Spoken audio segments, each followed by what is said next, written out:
Hello दोस्तों, राधे राधे। हर हर महादेव। दोस्तों, क्या कुछ घरों में लाख कोशिशों के बाद भी लक्ष्मी नहीं टिकती? क्यों किसी का धन रातों रात चला जाता है? क्यों कुछ लोग बिना पूजा के भी समृद्ध रहते हैं और कुछ पूजा करने के बाद भी परेशान रहते हैं? इसी प्रश्न को एक बार देवी पार्वती ने स्वयं भगवान शिव से पूछ डाला। देवी पार्वती शिव जी के समीप विराजमान थी।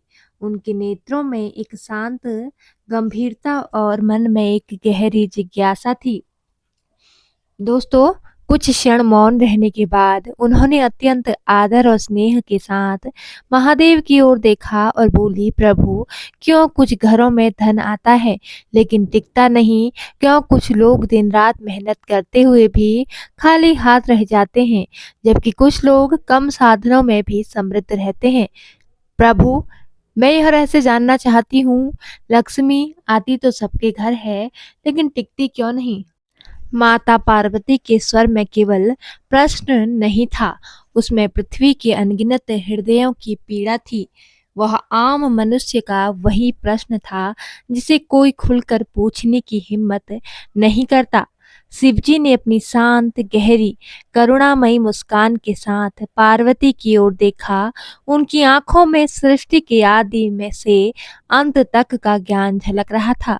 कुछ क्षण मौन रहकर फिर धीरे से बोले, पार्वती, तुमने आज वह प्रश्न पूछा है जो युगों से देवता भी पूछना चाहते हैं, ऋषि भी और मनुष्य भी।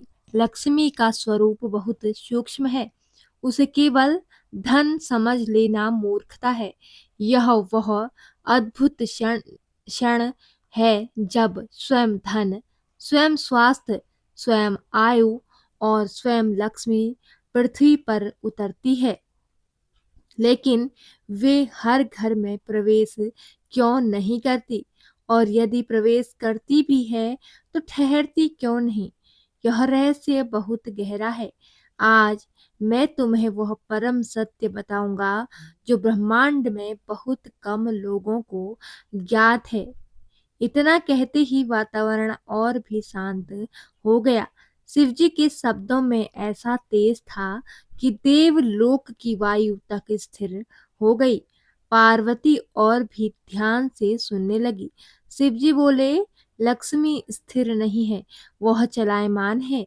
उसका दूसरा नाम चंचला भी है। वह साधारण रूप से किसी के पास रुकती नहीं, क्योंकि उसका प्रकृति धर्म गति है। जैसे जल बहे बिना सड़ता है, वैसे ही लक्ष्मी ठहरे बिना अपवित्र हो जाती है। इसलिए वह रुकने से पहले एक बार अवश्य देखती है, क्या यह घर मेरे योग्य है?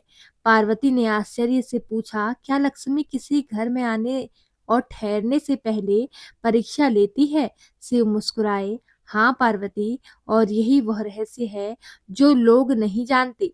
लोग धन चाहते हैं, लेकिन वह कारण नहीं देखते जिनसे धन नहीं टिकता। लोग पूजा करते हैं, लेकिन उस भाव को नहीं समझते जिसमें लक्ष्मी रुकती है।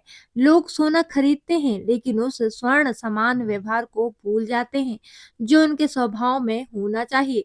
पार्वती का मन और भी उत्सुक हो उठा। उनकी आंखों में एक दिव्य चमक थी। प्रभु, कृपया बताइए, माँ लक्ष्मी हर घर में क्यों नहीं टिकती? क्या सच में इसके पीछे कुछ दिव्य नियम है? शिवजी गंभीर हो गए। उनकी वाणी गंभीरता से गूंजी, पार्वती, लक्ष्मी केवल भौतिक सोना, रुपया, संपत्ति नहीं है। वह समृद्धि का संपूर्ण स्वरूप है। ज्ञान लक्ष्मी, वैभव धन लक्ष्मी, संतान लक्ष्मी, स्वास्थ्य लक्ष्मी, कीर्ति लक्ष्मी, अन्न लक्ष्मी और अंत में भौतिक धन लक्ष्मी। मनुष्य केवल अंतिम स्वरूप को पकड़ना चाहता है, लेकिन आधार भूल जाता है।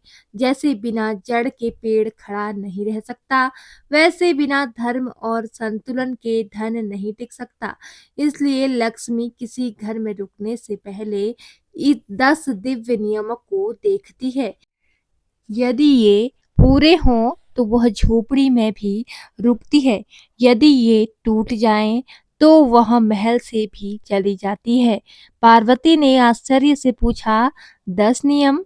शिव बोले, हाँ पार्वती, 10 शाश्वत सत्य, यदि मनुष्य इन्हें समझ ले तो धनतेरस केवल एक पर्व नहीं रहेगा, बल्कि उसके जीवन का सबसे बड़ा परिवर्तन बन जाएगा।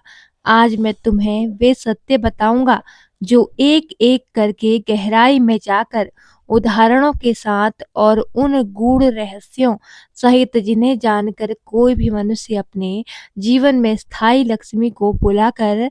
पार्वती ने भाव भक्ति से सिर झुकाया। प्रभु, मैं तैयार हूँ, कृपया आभार कीजिए। शिवजी ने गहरी सांस लेकर कहा, पार्वती, पहला कारण जो लक्ष्मी को रोकता है वह केवल कर्म में नहीं, स्वभाव में छिपा है।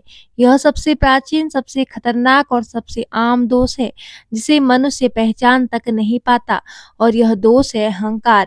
पार्वती ध्यान मग्न होकर शिवजी की वाणी सुन रही थी। महादेव बोले, पार्वती, जब सृष्टि की रचना हुई तब लक्ष्मी समुद्र मंथन से प्रकट हुई। वे सौंदर्य, संपन्नता और सौम्यता का प्रतीक है। पर उसी क्षण देवताओं और असुरों के बीच एक भावना भी जन्मी, मैं श्रेष्ठ हूँ। यही अहंकार था, और उस दिन से ही लक्ष्मी और अहंकार का वैर तय हो गया।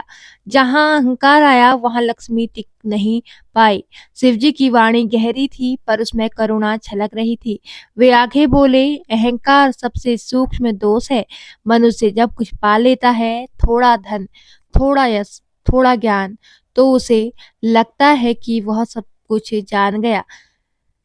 वही क्षण होता है जब लक्ष्मी उसके घर से विदा लेने की तैयारी करती है। धन का स्वभाव विनम्रता से बढ़ता है, पर घमंड से सूख जाता है। रावण के पास सोने की लंका थी, पर लक्ष्मी नहीं थी, क्योंकि उसके भीतर केवल मैं था। कुबेर ने धन पाया, पर विनम्रता रखी, इसलिए देवताओं में पूज्य हुआ। यही अंतर है पार्वती, धन का भंडार और धन की कृपा एक नहीं।